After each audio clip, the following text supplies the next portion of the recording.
countries were investing in digitization, I can assure you that even the presidents did not imagine that people would develop Uber.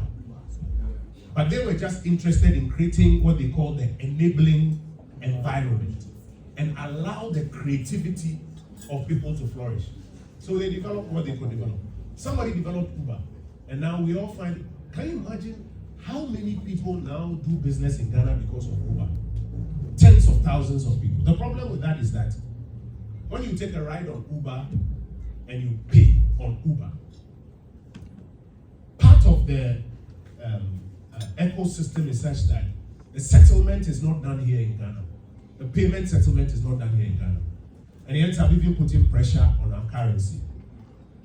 So when you have a president who believes that digitization is economics, he doesn't just walk by and say Uber is happening, so it's okay. He says, can we develop GH Ride so that one, the settlement is done in cities, and you don't have to have currency now being exported abroad to put further demand on the dollar. I hope you get my point. I'll take it again. I like your question. I'm saying that Uber, for example, is a platform that many of us take as normal. But there is a science behind it. There's an economic ecosystem in it. If you have a leader who doesn't believe that digitization is economics, he just says that Uber exists, people are making money out of it, so it's okay. If you have a leader who believes that digitization is economics, he goes behind it to examine what is the economics behind it. And when you go behind Uber or Yango or any of the international ride-hailing platforms, what you find is that the settlement is not done here in Ghana. So in the end, the money that we pay for Uber, part of it is exported abroad. And it puts a fair, so anytime they have to send $5 million of profits to Uber, that is cities chasing dollars to go and pay Uber abroad. And the effect is that our currency depreciates. So when you have a leader who understands that digitization is economics, he says that let's develop GH Ride. That's a Ghanaian platform. It will serve the same purpose. But that one, nobody will have to send money abroad.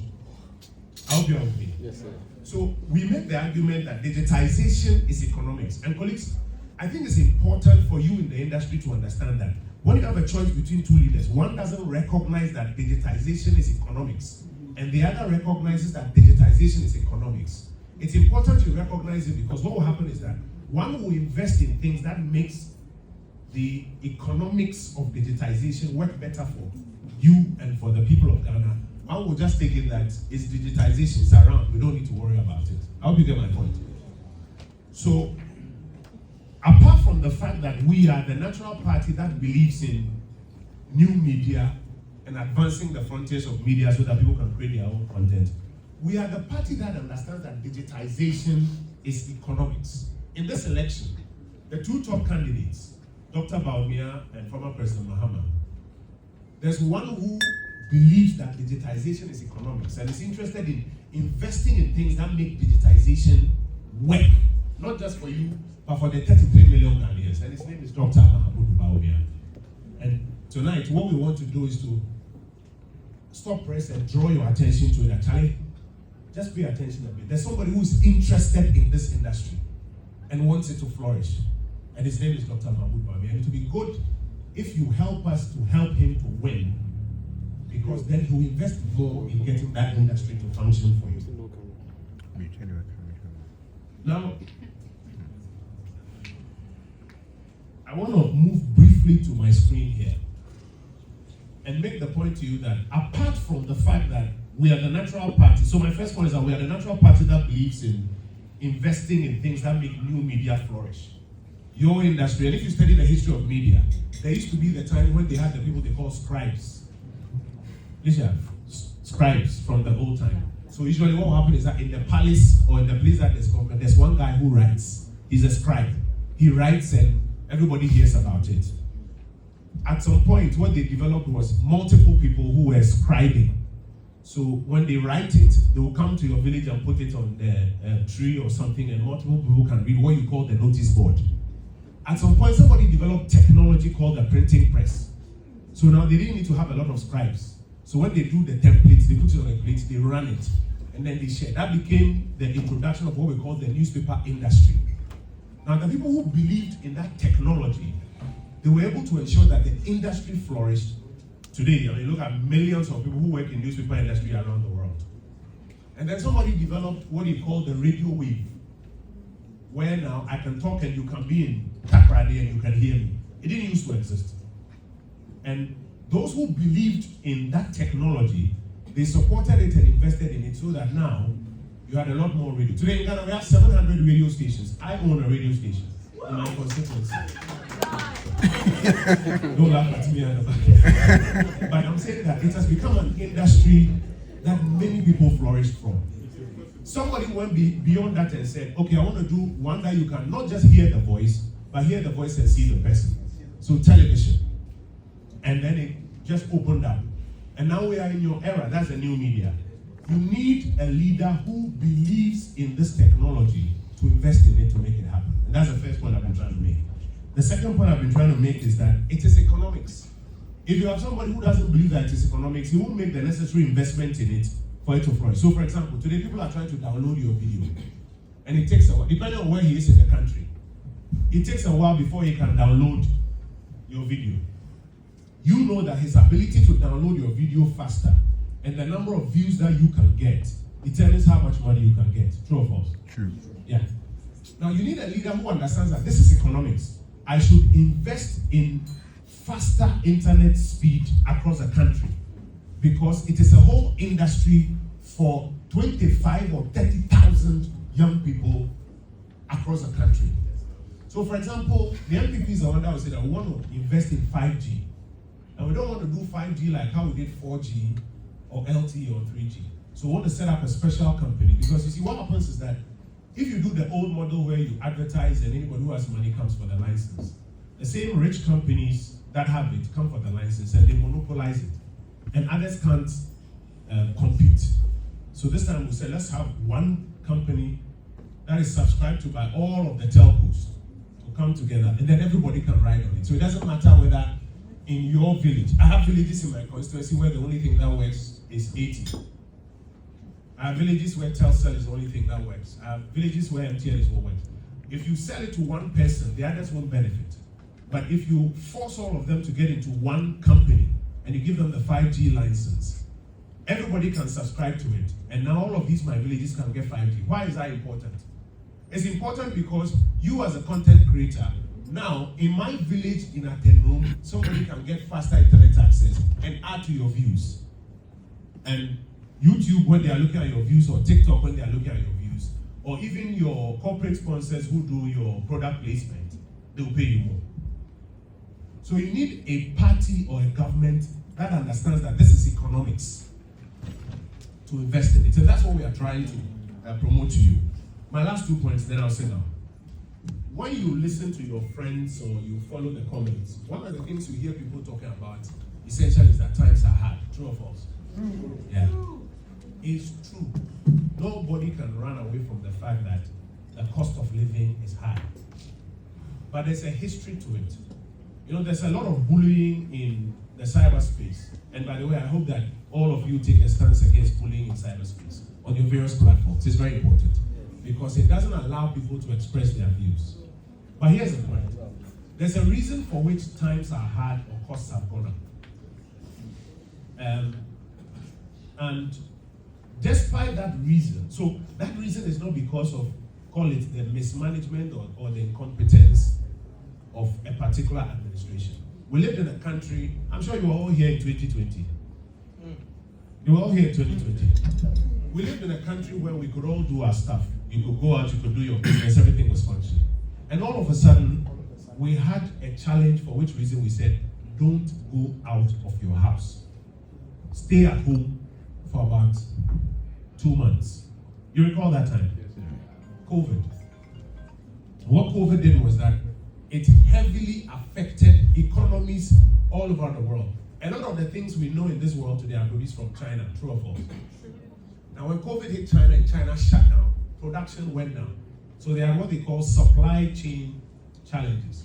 So the same pen or the same microphone that they were producing 10,000 units of in a month, therefore the price was $100. All of a sudden, the factory was closed down. So the limited stock on the market now being demanded by the same number of people, the price will go what? Up. So we ended up in an era where we had global supply chain challenges. And what it did was that it caused global inflation. So right now, if you go on your phone and you Google cost of living crisis, you'll find that every country in the world is going through a cost of living crisis because, first of all, the global supply chain was constrained because of COVID. Some people want to sit here in Ghana and tell us that, and they don't mind it because Akufo-Addo has been wicked or bad. But that's not the truth. The cost of living has gone up all around the world. In fact, in the UK, it went up so far that the government introduced what they call an energy price cap guarantee that will not allow your electricity prices to go beyond a certain price. Government will pay some for you. That was in the UK. Those of you who are very familiar with your friends in the US, the government came up with a fellow scheme that said that if you're a government worker, we can't pay you your full salary. I beg you, check online. You are more online than I am. That's how bad things got. But today, people want to create the impression that cost of living has gone up because Akufo-Addo and Bawumia are bad, therefore vote against them. I want to just show you some data from Ghana that there's only one person you can trust to better manage cost of living, and that's Dr. Bawumia. Our friends in the NDC, and I say this with a lot of respect to them, they want to capitalize on the pain and the discomfort and the genuine problem, but they don't have any answer to it. They don't. It's like, I mean, for the brothers who are here, it's like, you and your baby day. You dey try make the thing happen. You dey try make it happen. There are difficulties. Then some guy comes around and starts pumping ideas into her head, like, Charlie, by now the boy for buy you G-Wagon. Meanwhile, that guy, he can't buy the G-Wagon. He's just vibing it. If we don't help your baby, and your baby follows that baby, by now I need a G-Wagon, and she follows, she will leave the relationship and go and find out that there's no G-Wagon on that side. It is possible. It's possible. So I just want to quickly show you the cost of living slide. It's here. Let me just quickly show you. So cost of living, one of the quickest ways to look at cost of living. Some of you, your digitization is not working for me. One of the quickest ways to look at cost of living is inflation. Inflation is the globally accepted measure of a minimum wage. Bear with me. If we say minimum wage, the globally accepted way of measuring it is inflation. This is inflation. This is 2012. This is President Mahama. If you want to be honest with yourself and find out who is best to manage cost of living, as for cost of living, it comes. The cost of living challenges have come, they come. But I want to draw your attention to the fact that between President Mahama and Vice President Bawumia, there's one who is better at managing cost of living. This is inflation.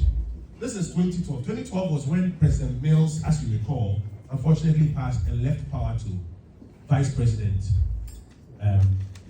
Mahama at the time. By the way, when he left power for him, I was a journalist at the time. Within a month, Vice President Mahama came and announced new things he was going to do. The question is, why didn't he do those things when President Mills was president and he was vice president? Because as vice president, you don't have power to do anything. So after President Mills died, he now came announcing that I have directed that this people should do this, I have directed. But today, when Vice President Bawumia is announcing new things, he said, hey, don't talk. You are part of the problem. Don't talk. But he was vice president at the Mills. Why didn't he introduce all of those things then? That's a different debate. But this is what President Mills left in. Inflation was 8.8%. It means that the rate at which prices were increasing, the market women were complaining, was 8.8%. When President Mills died and we voted for him as president, the next year, there was no COVID.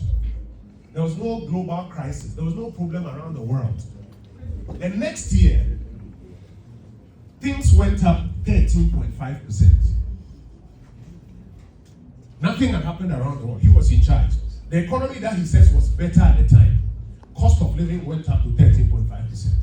The following year went up to 17%. It was now getting worse. The next year it went up to 17.7%. It was getting worse. No global crisis, no problem anywhere in the world. He had been left to manage the economy, and cost of living was just going up. It was when Ghanaians impressed upon him and then he went to the IMF for a bailout and the IMF started pushing him. That he managed to bring it down. Even that one, he brought it up to 15.4. President Mills of the NDC left him 8.8. He took it up. It was in 2016 when the IMF came to help him that he managed to just it down to 15.4. We complained a lot and we came to power. What does the data say? When we came to power in 2017, from 15.4, we brought it down to 11.8. Because we said that we know how to manage cost of living very well. So we brought it down to 11.8. The following year, we brought it down to 9.4. So now, cost of living, the rate at which cost was increasing was coming down. We brought it down to 9.4. The third year, we brought it down to 7.9. Then in the famous year of COVID, 2020, it went up to 10.4. And COVID, I've told you, if you don't believe me, Google it. You will find the global cost of living crisis all over the world. Inflation doubling in many parts of the world. It went up all the way to 54. Last time I heard our former president say, Mahama should come and explain why inflation went to 54.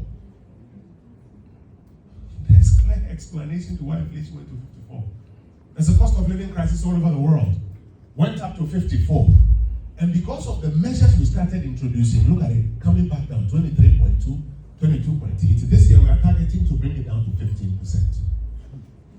Now, I want to say to you that, in all humility, when it comes to cost of living, don't follow the guy who says that your boyfriend will buy you G-Wagon.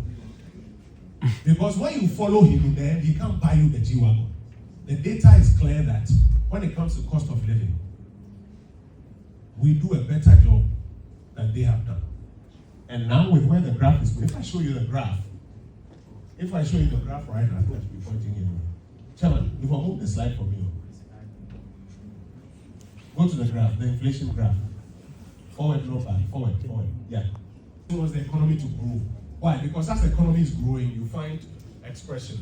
You find space to do your own thing. I was talking to somebody, I said, if you're working in a company and the company opens 2 new branches, what does it mean? It means more people get jobs in them. So growth is important because it brings jobs, it brings development. So let me show you about growth. Growth of the Ghanaian economy. Professor, if I go back small for me.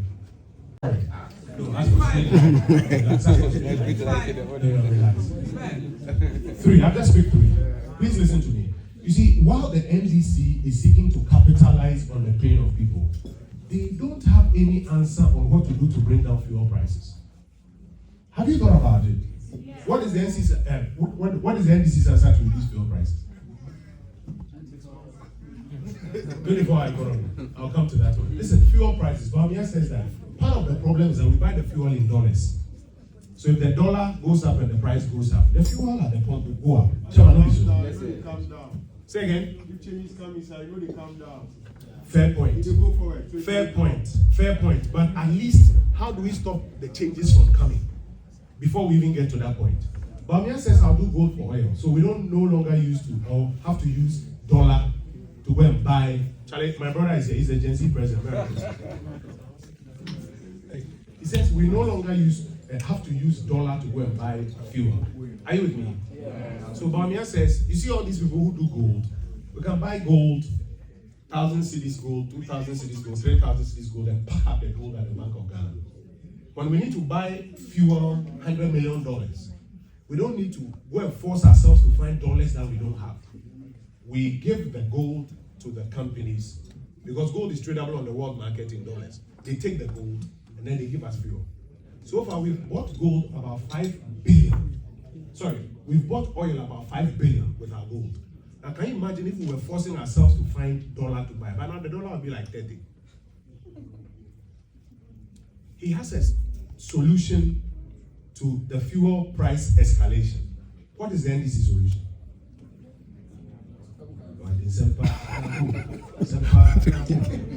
Stop LMC. How does it address fuel price increases? Take something like electricity bills. Every time you hear BURC, you say, we have increased electricity bills by 5% or 10% because the IPPs that produce electricity, they say they use fuel, and fuel prices have gone up by X on the global market. So they've also increased it. So electricity price is going up. But Amir says no problem. We want to add as a policy 2,000 megawatts of solar power to our national grid. Nobody can come and tell you that the cost of the sun has gone up. So we are going to increase fuel prices. So we are going solar. That's how we're going to control it.